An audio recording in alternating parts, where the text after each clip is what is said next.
Обид за атентат врз председателот на Венецуела Николас Мадуро.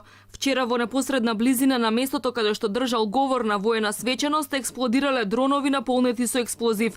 Како што се гледа на снимките, Мадуро ненадејно го прекинал говорот во Каракас. Во еден момент додека зборувал, Мадуро погледнал нагоре, а камерата покажува десетици војници како трчаат кон авенијата Боливар на која се одржувала свеченоста, додека во позадина се слушаат извици. Мадуро и останатите членови на владата останале неповредени, но во нападот се повредени 7 припадници на националната гарда.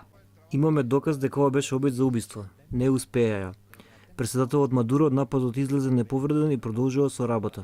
Председателот на Венецуела речиси веднаш за нападот го обвини неговиот колумбиски колега Хуан Мануел Сантос и тамошните десничари. Властите во Колумбија го негираат обвинението и велат дека е неосновано. Мадуро подоцна се предомисли, па обвини и неколку луѓе кои живеат во Соединетите Американски држави на Флорида дека финансиски го поддржале нападот, а на крај ја обвини и екстремната десница, назив кој генерално го користи за опозицијата во Венецуела. Официјално одговорноста за нападот ја презеде бунтовничката група Национално движење на војници во кошули. Тие порачаа дека нема да се откажат се додека не ја исполнат целта.